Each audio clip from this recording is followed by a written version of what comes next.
Would you give up a kidney for someone who only pretended to love you? A perfect adoptive family, a second chance at life, and a big house with a pool. Life sounds good, right? But then I heard my adoptive mom whisper something that made my blood run cold. I'm Ethan. I'm 24 now, but this started when I was 11.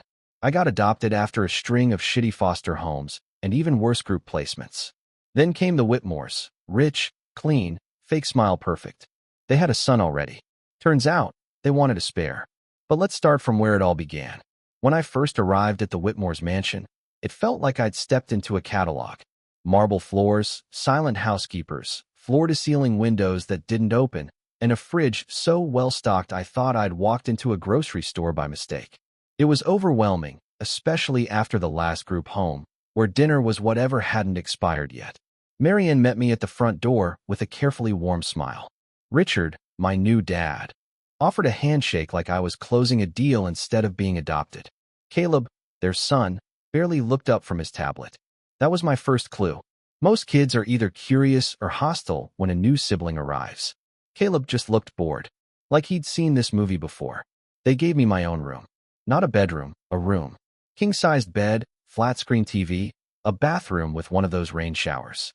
At 11, I thought I'd somehow won the kid lottery. For a while, I tried to believe that. I tried to convince myself this was normal now.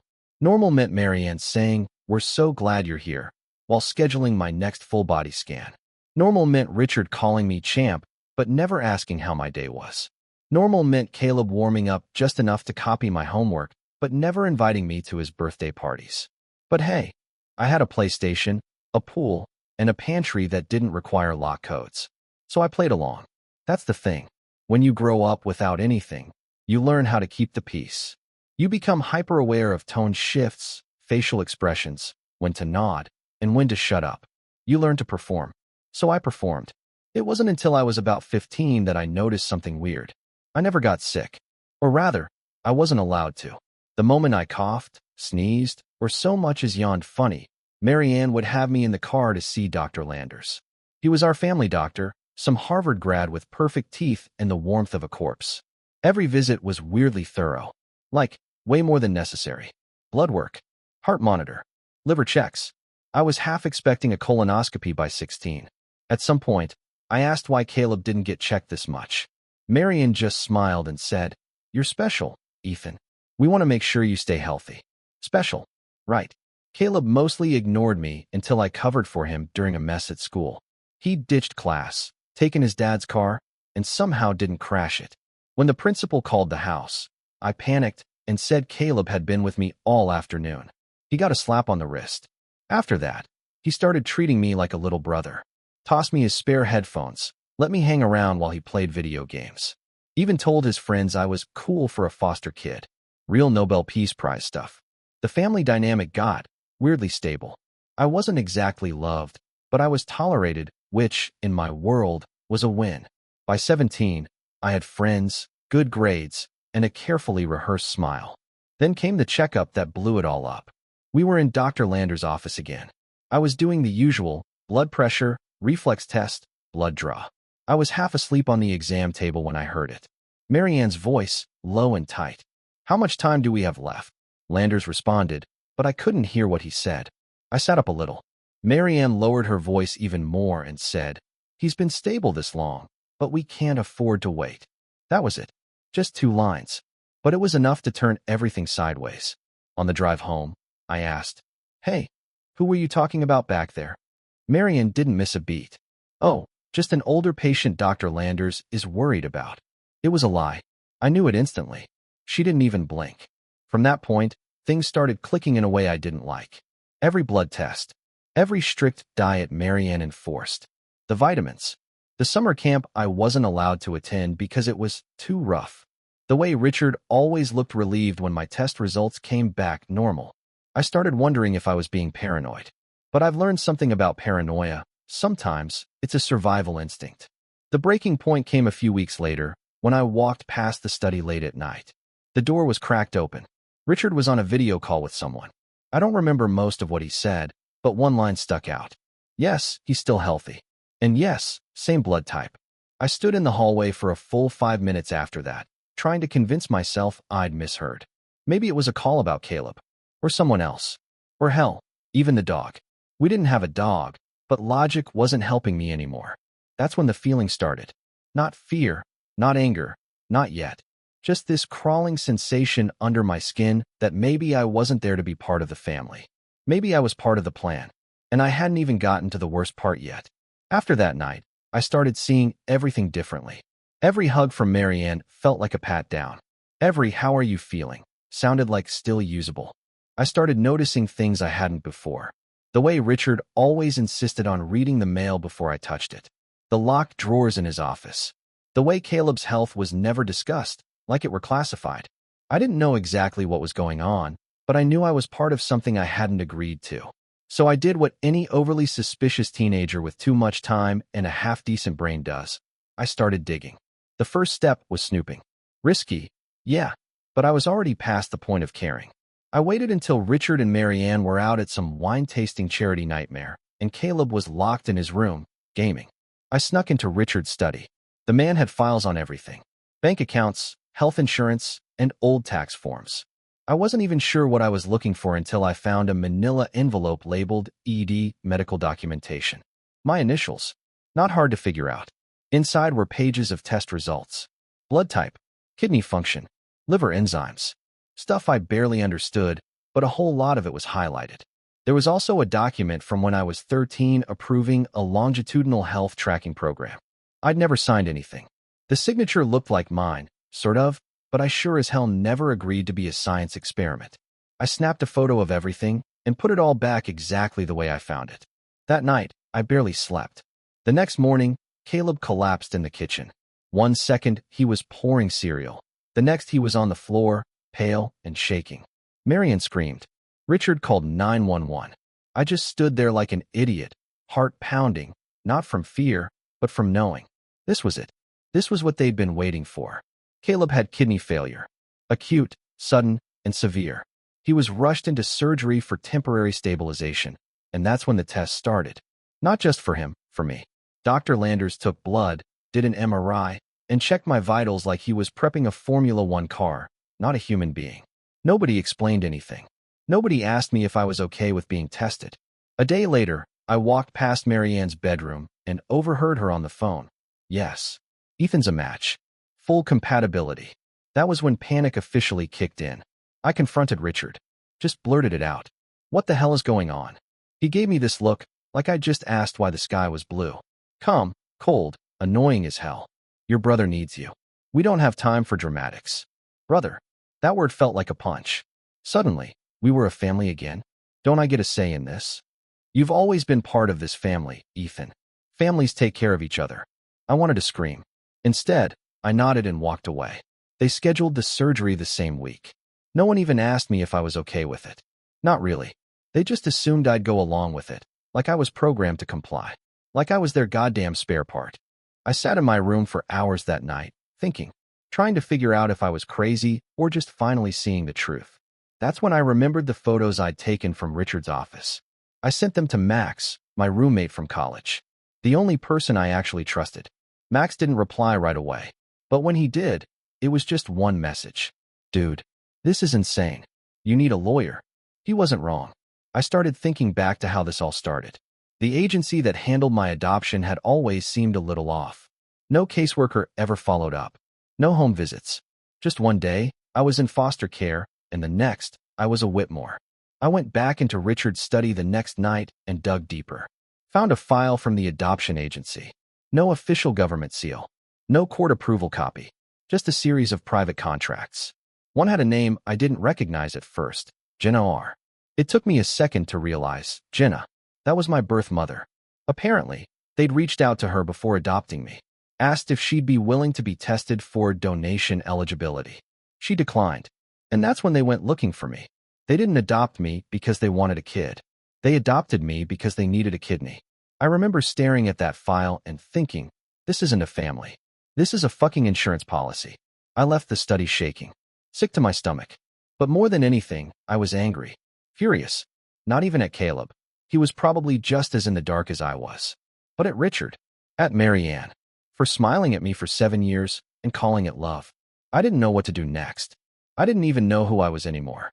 But I knew one thing. I wasn't going to let them cut me open without a fight. I skipped the surgery pre-consult the next morning. Marianne texted me, "Don't be difficult." Richard left a voicemail with that stern, lawyer tone he used when talking to the pool guy. I ignored both. Instead, I booked a bus ticket back to campus under the radar and crashed at Max's apartment. I didn't tell him the full story yet, just showed him the photos again, the adoption contract, the medical notes, the forged signature. His face went from "this is wild" to "holy shit, they really did this." "You need to talk to a lawyer," Max repeated, like it was a goddamn mantra. Like, yesterday. And that's what I did. We found a small firm that specialized in medical consent cases. I walked in with a flash drive full of evidence and a stomach full of acid. I told the lawyer, a no-nonsense woman named Darla, that I was adopted under suspicious terms, being pressured into organ donation without real consent, and had reason to believe the entire adoption was orchestrated for harvesting purposes. Her response? "Jesus Christ. You're serious." She took the case immediately. Turns out, what the Whitmores did wasn't just morally bankrupt, it was legally shaky as hell. Using a private adoption agency to specifically scout a genetically compatible donor, bypassing social services, then running invasive medical testing for years? Yeah, no jury's giving that a pass. But the thing is, I didn't want to go nuclear. Not yet. I didn't want Caleb dragged through the mud. I didn't want a public spectacle, unless I had no other option. So I did what I always did. I planned. I went back to the Whitmore's house that weekend. Marianne opened the door like nothing had happened. Like I hadn't just vanished 2 days before. "There you are," she said. "You scared us." I pushed past her. "We need to talk." Richard was in his study. Caleb was upstairs, apparently still recovering and on bed rest. I sat them both down in the living room. They tried to play the warm parent card. "We know this is scary, but we're a family. Caleb needs you. You're saving his life." I didn't smile. I didn't nod. I pulled out the document my lawyer had drafted and tossed it on the coffee table. It was simple. If they wanted my kidney, they were going to sign over a portion of the family trust into a legally binding account with my name on it. Not pocket money, legacy money. Protected, unbreakable, no legal loopholes. "No, we'll take care of you later." This wasn't a handshake deal. This was my price. Marianne's face cracked first. "You're extorting us?" "No," I said. "You're buying a kidney. You already bought me once, just making the price official." Richard looked like he wanted to punch a wall, but he read through the contract. He knew better. They were cornered, and he knew it. If I went public, they were toast. All their social image crap? Done. Their fancy fundraiser friends? Gone. The Whitmore name would be tied to illegal adoption practices and organ harvesting for decades. So he did what desperate, guilty men do. He signed. Marianne followed, still fuming. I told them I'd go through with the surgery, but only after the money cleared and my lawyer confirmed it. 2 days later, I was back at the hospital, prepped and pre-medicated. Dr. Landers looked surprised to see me. I don't think he expected me to show up. Maybe he thought I'd run or back out. Maybe he hoped I would. But I didn't. Because Caleb didn't deserve to die for his parents' bullshit. He'd been just as manipulated as I had, groomed into thinking this was love, that I was just always meant to be his brother. So yeah, I went under the knife. I donated the kidney. They told Caleb I did it because I cared. Because I was family. I let them. But I didn't do it for him. I did it so they couldn't own me anymore. After the surgery, I took a couple of weeks off from everything. Stayed with Max, played video games, ate garbage food, and binge-watched trash reality shows. I was on painkillers half the time, but I was free, financially secure, out from under their roof, and legally protected. For once, I wasn't waiting for the other shoe to drop. And then, right when things were settling, the story leaked. It wasn't the full thing. Just a rumor posted online about a wealthy family accused of adopting a child for organ donation. No names, no direct proof. But the internet did what it always does. It dug, speculated, filled in blanks. The Whitmores started getting heat almost immediately. Their charity board removed them, pending investigation. Their social circle ghosted them. PR crisis mode kicked in. I didn't post it, but I had a feeling I knew who did. Max never confessed, but when I confronted him, he just said, "I didn't name names." But fuck them. I couldn't even argue. What I didn't expect was what happened next. Jenna, my birth mom, reached out. I got a letter. Handwritten. She said she saw the news and recognized enough details to know it was me. Said she'd refused to donate back then because she was terrified, not because she didn't care. She tried to keep me, but lost the custody battle. Said she thought I'd been placed with a regular family. Had no idea they planned to use me. I sat on the letter for a week before replying. Part of me didn't want to reopen that box, but another part needed answers. Real ones. So I wrote back. The recovery was brutal. Don't let anyone tell you kidney donation is easy. I felt like I'd been dropkicked by God for a solid 3 weeks. I stayed at Max's apartment, living on crackers, Gatorade, and painkillers. He gave me space, but checked in enough to keep me grounded. At one point, he joked, "You good? Or should I start planning your vengeance tour?" And I just groaned, already halfway through it. The Whitmores didn't call. Not once. Mary Ann sent a 3-sentence thank you card through the mail. No signature, just the Whitmore family. Like I was their fucking dentist or something. I kept the card, taped it above my toilet. Felt appropriate. But the real fallout didn't hit until a week later. An anonymous Reddit post popped up in a niche medical ethics forum. Title: Wealthy Family Secretly Adopts Compatible Donor Child for Organ Harvesting. No names, no specific identifiers. But the story was my story, just anonymized. Almost too perfectly. And based on the phrasing, I knew exactly who wrote it. Jesus, Max, I muttered, staring at the screen. You went full Reddit crusader. The comments exploded. People speculated like crazy. Names were thrown around, timelines dissected, and ethics debated. Someone even dug up a blurry photo from a fundraiser years ago, circling Caleb and me in the background like a true crime podcast cover art. I didn't confirm anything. Didn't deny it either. But the Whitmores? They panicked. Within days, the foundation they chaired was under review. Their friends started ghosting. The local newspaper ran a piece titled "Silence and Scandal." Questions swirl around prominent family. I almost felt bad. Almost. But then I remembered that Marion once told a doctor, right in front of me, he's staying healthy. That's all that matters. Yeah, no? They earned this. And then came the trust payout. The money hit my account. High 6 figures, clean and legal. The contract my lawyer drafted was airtight. That trust transfer was irrevocable, and I had full control. I could disappear tomorrow if I wanted. Change my name. Move to fucking Iceland. Instead, I stayed right where I was. Quietly built a case file. Screenshot everything. Cataloged years of checkups, private emails, forged documents. Just in case they ever tried to flip the script. Just in case I needed the nuclear option. Because here's the thing. People like the Whitmores don't quit. They cover. They spin. They rebrand. And sure enough, 2 weeks after the Reddit leak, I got a message from Richard. He wanted to meet. Max said it was a trap. My lawyer said, don't even answer. But I was too curious. I needed to see how he'd spin it. So I agreed to a public place, an upscale coffee shop near downtown, where the baristas have job titles like beverage director and charge $9 for cold brew. Richard showed up in a navy blazer and a look that tried to be fatherly, but came off like a guy trying to sell you a timeshare.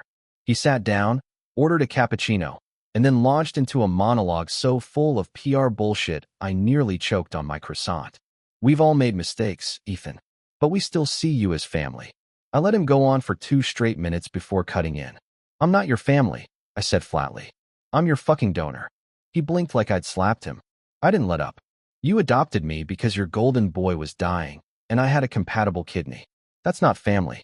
That's procurement. He tried damage control. Said they grew to love me. Said they didn't plan everything from the start, that they just got lucky. I laughed so hard I had to dab my eyes with a napkin. You forged my signature on medical consent forms when I was 13, I said. Pretty sure that's not luck. The silence after that was delicious. Then he played his last card. Said if I kept spreading rumors, they'd pursue legal action. I pulled out my phone, opened a folder labeled evidence, just in case, and slid it across the table. Go ahead. He didn't touch it. He just stared at the screen, at years of documentation, scans, emails, adoption paperwork, my own test results with timestamps, the payout receipt, the forged signature overlays. He knew he was fucked. I left him there, coffee untouched, handshaking.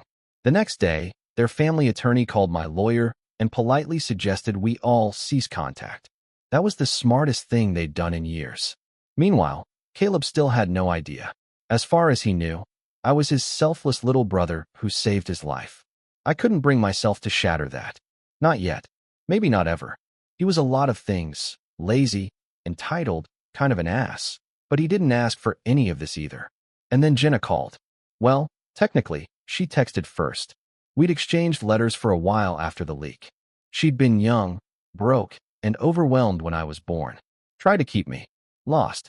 Refused to donate years later because the Whitmores wouldn't give her full custody. Then they shut her out. They told her I was adopted by a loving family who'd give me a better life. That was rich. We met for coffee in neutral territory. She looked nervous. I looked tired. We talked for 2 hours, mostly awkward small talk and piecing together timelines. Turns out she wasn't perfect. Had her own shit. But she didn't sell me. That counted for something. She apologized more than once. Told me she wished she'd fought harder. I told her I wasn't mad. I was just exhausted. But talking to her, it helped. Not because she fixed anything, but because, for once, I wasn't being handled. No agenda. No plan. Just two people trying to figure out what the hell family even meant anymore. Caleb didn't know anything. Not about the whispers. Not about the forged documents. Not even about the deal I struck to get my cut of the trust. He just knew he was alive, recovering, and that I, the little brother he never asked for, saved his life. He called me 2 weeks after the surgery. Hey man, I wanted to say thank you. I know I don't say it enough, but you're the best brother anyone could ask for. I stared at the phone for a few seconds, then just said, glad you're doing better. Anything more felt impossible. He kept going, voice all soft and sincere. I know we weren't always close, but you really stepped up. I'll never forget that. And the messed up part? I believed him. Caleb hadn't orchestrated any of it. He'd always been a bit of a tool, arrogant, oblivious, coasting on his parents' money, but he didn't plan this. He was just the golden boy caught in a rotten system he didn't question. But the Whitmores? They still tried to play house.